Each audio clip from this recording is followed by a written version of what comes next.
สบายดีทุกคนเนาะมื้อนี้เฮาก็สิมาเทศงบ3เหรียญสู้ชีวิตเนาะทุกคนเนาะ3เหรียญก็จะเป็นเงินกีบประมาณ50ปลายพันกีบมาเบิ่งกันว่าจะค่อยเทศสิเป็นอะไรเนาะกันลองเบิ่งโอเค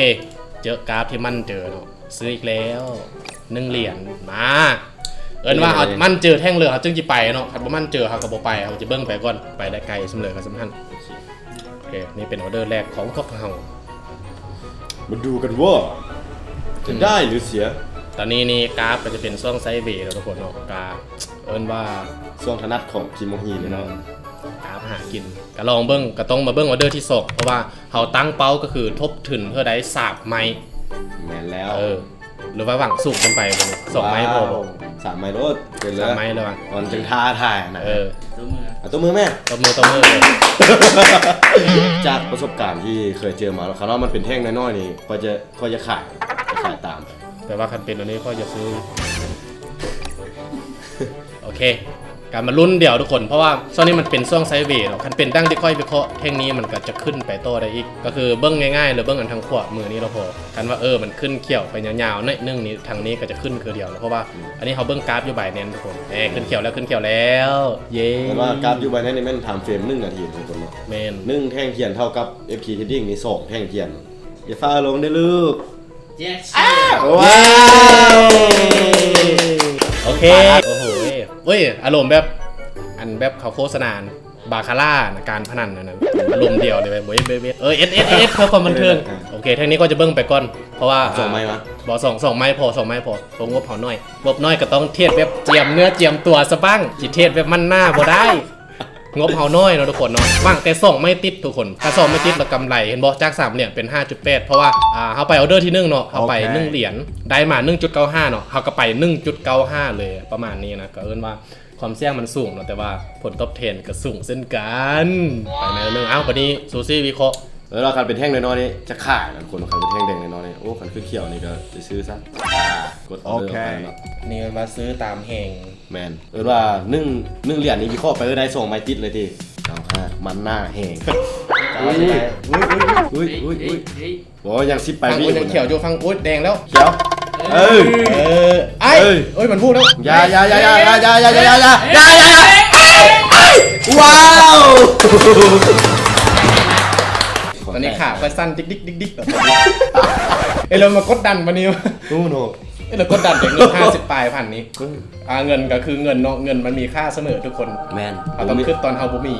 เงินน้อยบ่คอยวาสนาทุกคนเนาะแม่นแล้วได้จังว่าก็ขายดินขายเงินรถได้จังว่าก็ขายดินขายเดือนขายเฮือนขายหมดทุกอย่างมีเงินอยู่เอิ้นว่าขายกันนะทุกคนเนาะกดออเดอร์ขายกันเนาะเมื่อกี้เนาะคันมันยังเป็นไซเบคือเก่านี่เอิ้นว่าแจ๊ดไปแต่เชื่อว่ามันจะลงเป็นแท่งคู่ได้แหน่ทางนี้แดงเลย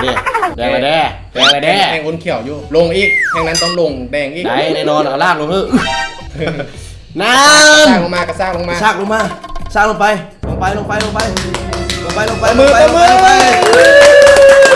ขึ้นเขียวซะแล้วคุณส่งไปคิดนะกดเนาะได้กำไร5เหรียญคือยุดก็ได้กำไร5เหรียญแล้วนี่ไม้นี้เป็นตูซี่เนาะตูซี่วิเคราะห์เบิ่งไปก่อนลิลลี่เลยเบิ่งไปก่อนเนาะแท่งนี้ค่อยบ่มั่นเจอโอเคจะเบิ่งไปก่อนเบิ่งแท่งนี้เนาะคันแท่งนี้ยังลงต่อได้อีกก็มีเปอร์เซ็นต์สูงที่แท่งต่อไปย่อตัวหรือว่ามักแบบเทศแต่แท่งย่อตัวค่อยกัน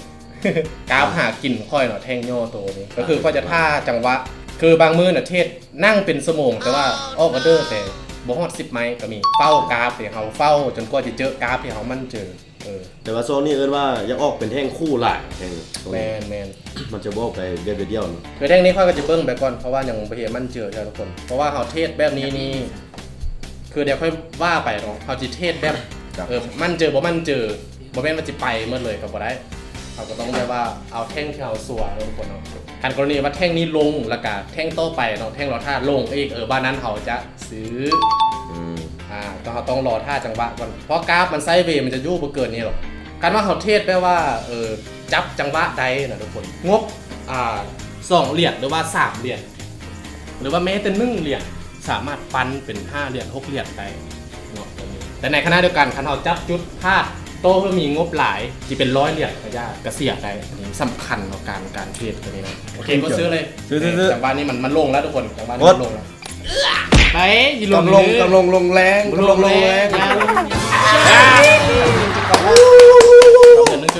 สื้อเครื่องกลาง มาเด้อ เอ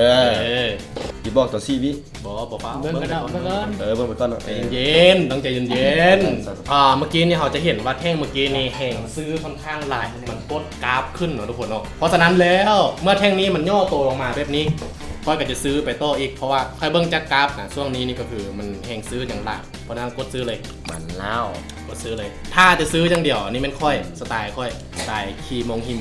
โอ้ทางนี้ลงแดงแล้วทางนี้ลงแดงแล้วขึ้นได้บ่ขึ้นได้บ่ ขอเขียวขอเขียว ขอเขียวก่อนขอเขียวก่อนขอเขียวมาหนึ่งก่อนนี่นะ เขียวเขียวเขียว ดึงขึ้นไหมดึงขึ้นไหมมันจะดึงขึ้นมา โอ้ยอย่าวุบอย่า ดึง วุบ ขึ้นดึงขึ้นดึงขึ้น ดึงขึ้นก่อน ใครจะมาดึง ตอนนี้เป็นจาก3เหรียญเป็น11เหรียญแล้ว เหมือนว่าสู้ชีวิตแห้ง สู้ เก้าเนาะ นี่ล่ะงบน้อยเผื่อบอกว่าปันกำไรบ่ได้ เดี๋ยวนี้ คีมงหีพิสูจน์เธอเอง เปิดปิด ชนะ5ไม่ติดเลยตอนนี้ ดูกัน พก เนาะ พกมาติดแล้ว หรือว่าเผื่อจะวิเคราะห์สองนะเพียนเผื่อวันนี้เอา จำตัวกันไหม เพียนเผื่อ นี่นี่นี่แม่นแล้วค่อยนี่เอิ้นว่า4 คนอยู่ค่อยมีโอกาสคนละ1 เหรียญนะทุกคนเนาะปันไปได้2 ไม้ติดแล้วถอยมาหรือว่าเสียปุ๊บเนี่ยก็พักเปลี่ยนไปหรือว่าแท่งนี้เนาะมันขึ้นอันนี้เนาะทุกคนเนาะเขาก็จะซื้อเนาะทุกคนเนาะซื้อก้อนแล้วนะ8 วิก็ซื้อก้อนรถมันหน้าแห้ง 1.95 ซื้ออันนี้เอิ้นว่าซื้อตามแห่งแท่งเทีย แม่ น นแล้ว แต่ว่าค่อยก็จะจื้อจำพฤติกรรมของกราฟนะทุกคนเนาะแต่ว่าค่อยก็บ่แม่นว่าจื้อจำอย่างเดียวเพราะว่าเฮาเบิ่งน้ำคมเนี่ยมันเห็นยาวเลยทุกคนเด้ค่อยก็เลยเบิ่งแท่งนี้เพราะมันขึ้นมาเป็นมันกายแท่งนี้นะอันนี้ก็มันก็ขึ้นแท่งกายแท่งนี้พูดนี่บ่แห่งขายมันกายแห่งขายเอิ้นว่าแห่งกายแห่งขายเลยโอ้ย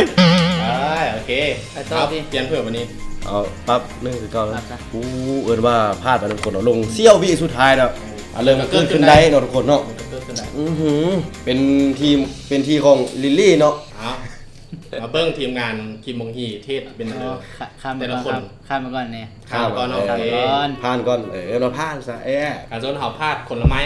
แบบบ่มีเผื่อกู้ได้แล้วก็กับพักก่อน แมนขับบุญกับกู้ได้นะครับมีคนกู้ได้แล้วก็ไปต่อ เอามันเป็นถือว่า สักสี่ช่วงนี้กับเบิ้งส่งคือว่ามีแนวโน้มจิปั๊บเป็นขาขึ้นอยู่เพราะว่าแห่งซื้อค่อนข้างหลาย แมน แต่การ แห่งขาย อันนี้ก็บอกว่าสุดินเราจีวิเคราะห์กราฟเลย ลิลลี่ ลิลลี่ ลิลลี่เราจะวิเคราะห์กราฟเนี่ยเลยยังบูฮูเนาะขึ้นกับลิลลี่แล้วแหละ ขึ้นกับลิลลี่เอาตามสไตล์รถ ตามสไตล์ของเรา น่าจะ ซื้อมานะ เอาไป ซื้อตามแห่งนี่ ซื้ แห อ ละ ตามแห่ง เอาปันลงเลย ซื้อตามแหงลงแดงล่ะเอิ้นว่าแหงซื้อยังบ่หมดเนาะเฮาวิเคราะห์ไปอีกแง่หนึงก็มัน 1.5 มันที่มาห่างลงเอิ้นว่าแม่นแหงซื้อยังบ่ทันหมดเนาะทุกคนเนาะคันมันแบบบ่ที่มาห่างนี่เอิ้นว่าแม่นแหงซื้อหมดแท่งนั้นล่ะเบิ่งอยู่บ้านนั้นน่ะมีกำลังเจอแล้วนะคันเบิ่งอยู่บ้านนั้น1.95เกมเลยหมายที่สอง ตัวนี้ มันหน้าแหง 1.95เย้ มันเกินนะด็อกเตอร์ เกินนะ บุมันเจอแล้วผ่านไปก่อน ซื้อ มีการลังเลนะทุกคนเนาะ มีการลังเล แต่การที่เอาซื้อมันก็จะมีเปอร์เซ็นต์หลายเนาะทุกคนเนาะในช่วงนี้เนาะเพราะมันจะกลับโตเป็นขาขึ้นเลยทุกคนแต่ยูไบแนนนี่ลงแล้วลงน้อยนึงละคันลงน้อยนึงนี่มันจะบ่มีผลเนาะโอเค ขึ้นเป็นต่อได้ โอเคขึ้นต่อได้ถ้าว่าลงหลายๆนี่ก็จะมีผลเนาะทุกคนเราลงหลายๆในนี้เนาะ เดี๋ยวเตือนยังมาสนได้ยาสูบ ยาสูบทุกชนิดหรือว่าเอาเลยแบบเป็นสิ่งเสพติดนี่ก็บ่ควรเข้าไปยุ่งเนาะทุกคนเนาะอย่าเอาเป็นแบบอย่างอันนี้นะเอิ้นว่าลิลลี่พลาดไปนะทุกคนเนาะลังเลเอิ้นว่าลังเลนะทุกคนเนาะต่อไปจะเป็นอีซี่เนาะ อีซี่ ต้องลี่ ตองลี่อ่ะตองลี่วิธีของตองลี่ครับผมมันเจอกับผ่านไปก่อนเนาะ ในชนะเนี่ย เอาไว้กลางเครื่อง เบิ่งก่อน มันใจมันไป ลิลลี่นี่บ่ได้แบบมีการลังเลนะทุกคนเนาะบุคคลเราเป็นแบบอย่างเนาะเมื่อกี้นะทุกคนเนาะเอิ้นว่าส่วนความรู้สึกของตัวเองเนาะเมื่อกี้เนาะลิลลี่เนาะเอิ้นว่าที่ขายแท้ๆแล้วยังส่งวิสุดท้ายไปกดซื้อมันก็เป็นอย่างนี้ทุกคนเนาะคันลังเลนี่บ่ควรเอาออเดอร์เลยคันลังเลนี่ เบิ่งกันว่าต้องลี่ตอนนี้ จะเป็นยังไง จะไปชิดเงินโอ้ย เงินล้านเงินล้านได้หรือบ่ จะไปชิดเบนซ์ได้หรือบ่โอ้โหเอิ้นว่าสวิงแฮงทุกคนเนาะตอนนี้เนาะ สู สู้ บ3เหรียญเทศเอาเป็นเนาะจังหวะนี้ สู้กันไปสู้กันมาทุกคนเนาะ ซื้อซีน้องสาวเลี้ยง มันกลางแหงก็ได้ อันนี้ต้องลี่นี่บ่ได้เลยว่าระดับเด็กปันคิมมงฮีเบิ่งว่าเด็กปันคิมมงฮีเป็นอะไร มันเจอ ผ่านคอร์สสอนมาได้แล้วเนาะเมื่อกี้เนาะทำเงินให้เพื่อนแล้วนะ 1.95 นะโอ้ย19 เหรียญพอดีเอิ้นว่ายูไบแนนยังขึ้นได้อยู่นะทุกคนเนาะโอ้โหดึงขึ้นได้แล้วตอนนี้จังหวะนี้ไว้เด้อเลย การราคาค่อนข้างผันผวนเนาะตัวนี้ ค่อนข้างว่าผ่านพวนเนาะแต่ว่าทะลุราคามันจะทะลุหน้าจอขึ้นมาทุกคนเนาะตอนนี้เนาะโอ้โอ้ยใจเย็นนะจ้องไปขึ้นอีกแท่งนึงก่อน เป็น เออว่าตองลี่นี่วิเคราะห์ชนะไปเนาะวินไปเนาะไม้หนึ่งเนาะมาเบิ่งไม้ตัดสินโชคชะตาชีวิตเลยทุกคนเนาะจะได้จะเสียขึ้นกับไม้นี้ทุกคนเป็นนะ 1.95 เหรียญทุกคนเนาะเอา เห็น เห็น ว่า ว่า ลีดเดอร์ตุซี่กันเลี้ยงสัตว์เด้เนาะเลี้ยงสัตว์ ต้องบ่ลังเลเนาะจังออกออเดอร์เนาะบางเทื่อในส่วนเทรนก็เป็นได้หรือว่าบางช่วงนี่เฮาแบบลังเลเนาะเมื่อกี้เนาะขอผ่านไปก่อนเนาะ แบบว่าราคาบิตคอยน์ตอนนี้แบบกำลังพุ่งกำลังพุ่ง แม่น แต่มันก็พุ่งขึ้นน้อยๆหน่อยตั้งแต่มันสวิงก็คือ แต่เบิ่งอยู่บายแน่นนี่ก็มีโอกาสลงได้อยู่เนาะทุกคนเนาะมีโอกาสลงแดงได้อยู่แค่นี้นะอู้แหงเถอะอยากขึ้นเลยขึ้นอยากลงแล้วลงนี่เนาะ2 4 6ขึ้นว่าแล้วขึ้นได้ไป6แท่งเนาะทุกคนเนาะเดี๋ยวคาดว่าฮอดประมาณ3วิจะออกออเดอร์เนาะทุกคนเนาะตองลี่นี่ตามเจอรถ โอเคสิกเลต ว่าตองลี่วิเคราะห์เนาะลองเบิ่งเนาะไม้นี้เราจิสามารถกอบกู้ออกมาได้ว่าตามสไตล์ของตัวเองเนาะแบบบ่ฟังความเพิ่นเลยเนาะอันนี้เนาะฟังแบบตามเจอตัวเองเลยเนาะเอาไม้นี้ มั่นใจไหม บ่ต้องเว้าใส่สมาธิ อ๋อซื้อ โอเค โอเคเอิ้นว่า เอ้ย โอ้มาเล่นลงแล้วเฮ้ย เอาจริงดิ จะเฝ้าเฮเวลาจะขึ้น เฮ้ย อุ้ยลงหลายเด้อ ลงเส้นลง ไลน์ไปเล่น เกี่ยว ขึ้นมาแน่นดึงขึ้น เฮ้ย ไอ้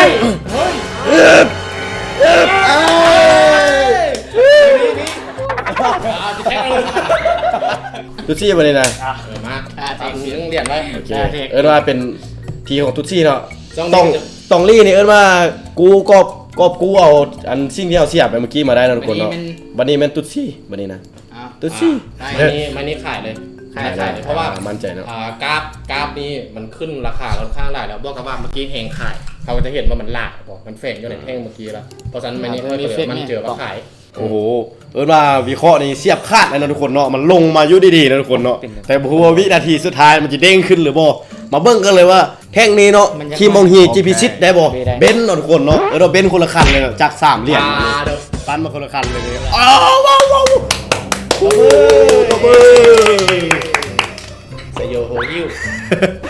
1.95การกรณีว่าแท่งนี้ยังขึ้นเขียวอีกแน่นอนก็จะขายอีกมันจะขึ้นเขียวน้อยหรือหลายก็ได้เพราะว่ากราฟในช่วงนี้นี่มันเกี่ยมจะปรับตัวเป็นไซด์เวย์เพราะฉะนั้นแล้วเมื่อมันเขาเห็นว่าไซด์เวย์แท่งนี้เขาต้องขายถ้ากรณีว่า โอเคเนาะ เขาเบิ่งว่ามันยังจะเป็นเทรนอีกการมันยังสามารถขึ้นไปต่อเขาต้องซื้ออันนี้ก็ขึ้นกับแต่ละคนวิเคราะห์แต่ว่าค่อยวิเคราะห์มันเป็นไซด์เวย์ค่อยก็เลยมาขาย โอ้ yes แท็กเดียว มาเบิ่งสักคนเลยทุกคนมาต่อไปไปทีของซูซี่เนาะมันหน้าแห้งเนาะคนเสียเขาเสียแน่เสียว่าเนาะมา ที่นี่ก็แล้ว อยู่กับทีมงานแล้วเขามันเจอมาเต็มเรียกว่า2 4แมตติสทุกคนเนาะเอาไม้นี้ค่อยก็จะบลังเลเนาะถ้ามันขึ้นไก่แท่งนี้ค่อยจะซื้อเนาะถ้ามันอยู่ในนี้ค่อยก็จะซื้อคือเก่า เพราะว่าเราค่อยไปเคาะเนาะว่ามันลงมาหลายแท่งปุ๊บแล้วค่อยก็เชื่อว่ามันไซเวทแต่ว่ามันอยู่ในกรอบราคาเนี่ยมันจะขึ้นไปได้อีกแท่งนึง4 แมตติส10 ไม้นะ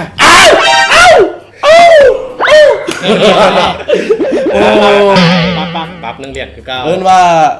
ซูซี่นี่มัน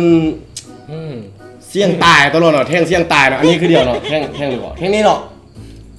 เอิ้นว่าพลาด2แท่งแล้วลงเชี่ยววิสุดท้ายเนี่ย ความมั่นใจมาเนาะ แม่นขอมัน อันนี้เพ่งยืนยันมาเขาจะขายเลยเราจะขายเลยเนาะ ขายรถ อันนี้ขึ้นเขียวเป็นเฮาบ่มีบนยู่แล้ว นาน ปั๊บไปปั๊บเงิน 1.95 1.95โอเคมันหน้าแหง มันหน้าแหง ค่อยเสียเขานี่โอ้เสียบขาดทุกคน ไปเนาะ อ้าวเสียบ โอ้เสียง อ้าวคิดว่าเด้งคิดว่าเด้งขึ้นเลยบ้าบออะไร เขาจะขายต่อ ไปขายไปเลยเจ้าเขาเสียไปต้องเลย เปลี่ยน ขอเบิ่งก็ได้ เอิ้นว่าได้แต่ตุ๊ดซี่เนาะตัวนี้เนาะสถานการณ์แบบตึงเครียดเนาะเอิ้นว่าพลาดไป2 คนเนาะทุกคนเนาะทีมงานก็กู้มาได้ผู้เดียวต้องลี่นี่ออกออเดอร์นึงเนาะแต่ออกไปด้วยความมั่นเจอพร้อมมั่นหน้าพร้อมทุกคนเนาะ100%ทุกคนนั่นก็คือซื้อครับ โอเคซื้อไปแล้วทุกคนเนาะเอิ้นว่าแต่ว่ามันขายคือแบบเขาตกเจอน้อยนึงดอกเนาะโอ้เอิ้นว่าต้องลี่นี่ก็มาด้วยความแบบว่าเนี่ยมั่นเจอแห่งทุกคนเนาะเมื่อกี้นี่ก็เอิ้นว่าก็กู้อีกราชมาได้ไม้นึงไม้นี้คือไม้ตัดสิ่งโชคชะตาที่เป็นลูกที่ตายขึ้นกับไม้นี้นะทุกคนเนาะ 3 เหรียญเอิ้นว่าได้กำไร 10.96 เหรียญเนาะคนเนาะแต่ที่ว่าจะยังบ่พักจะบ่ได้ย้อนแบบเฮาวิเคราะห์ทุกคนเนาะโอ้ขึ้นบ่ได้ คนที่ขายขอโทษเด้อ ขอโทษเด้อแล้วเราผ่านไป2แท่งเนาะทุกคนเนาะผ่านไปแท่งนึงละ ต้องรีจังออกออเดอร์แต่ผ่านไปอีกแท่งนึงออกออเดอร์เงินมา2แท่งไปแล้วเนาะเสี้ยววินึงเลยทุกคนวินาทีนึงมีค่านะทุกคนเนาะเอาไปนี้เนาะมอดประมาณ5วิปุ๊บนี่เขาจะมิดเนาะจะเบาๆเลยต้องรีเนาะเอาออเดอร์ ขายเด้อ แล้วว่าแท่งนี้ก็มีความลังเลอยู่น้อยนึงเนาะแต่ก็มันหน้าขายไปแล้วทุกคน ถึก กด ขา ขาย ยไปแล้วว่าโอ้ลิลลี่นี่ก็มันหน้าพร้อม มันหน้า แล้ว พร้อม มันหน้านำเลยเนาะ ขายนี่ มันหน้า สุด นำ ย ต อ อ ด น เลย นี้เราว่าขายนี่คลิก ลงมาอีกลงมาอีกลงมาอีก คลิกพี่พอฟังเสียง เออ คลิก ลงมา คลิกเชิญยา ว่า มั มัน นขึ้นเขียวแล้วนะ บ่ยามัน เน่นอยู่แล้ว ยามันยามัน โอ้ย บ้านประสามคนมีแต่ทุกซี่ได้เนาะว่าทีนี่กับทีทุกซี่คือเดียวทีของทุกซี่ เอาคันว่าสมมติว่ากูบ่ได้กับพักก่อน ทุกซี่เป็นจังไดแท่งนี้ ขาย ว่าขายไปแล้วทุกคนเนาะขายไป 1.95 เมื่อกี้นี้ เบิ้งแต่กาไปเน้นเบิ้งแต่กาไปเน้นอย่างเดียว แม่นแล้ว ก็เบิ้งแต่กาไปเน้นอย่างเดียว ขอจะเพิ่มเสียงอีกนะทุกคนฟังเสียง ฟังแต่เสียง อ่า คันมันลงแดงปุ๊บโอเคเขามีเปอร์เซ็นต์ได้แล้วเบิ้งแต่กาไปเน้นตอนนี้นะ โอเคสามคนวิเคราะห์เนาะ ลงแล้วเย่ กดขายไปเย้โอ้ yes ต้องได้แล้ว โอ้ ฟังเสียง yes yes มาเลยเวลาจะหม แฟ ด รง แล้ว แฟรง ได้ร้อยโอเคแล้วทุกคน แฟรง เอ้า โอ้ย มันขึ้นไปสูงกว่าเราทุกคนเมื่อกี้นี่เนาะ เอาพักก่อนเดี๋ยวตอนนี้เขาได้กำไร11เป็น11จาก3เป็น11แสดงว่ากำไร 7 เหรียญ 8.01เนาะทุก คู ค ณ น เลยคูณเป็นเงินกีบได้เลย 8,500 เป็น500 8,500โอเคแล้วว่าในหอบนี้นะทุกคนเนาะเขาจะเก่งกำไรไปอยู่ที่ 8.01 เหรียญเนาะแล้วก็ตีเป็นเงินกีบก็จะประมาณนี้นะทุกคนเนาะ148,185 กีบแล้วว่าในหอบนี้เขาก็จะได้กำไรไปนะทุกคนเนาะเกินคาดเลยครับนิดหน่อยมันเกิน 100%นะทุกคนเกินเลเวลอะนะทุกคน เกินตีเป็นเปอร์เซ็นต์เบิ่งเลยอันน่ะ8เหรียญเนาะประมาณกำไรอยู่ที่เกือบ300%ของทุน โอ้ว้าว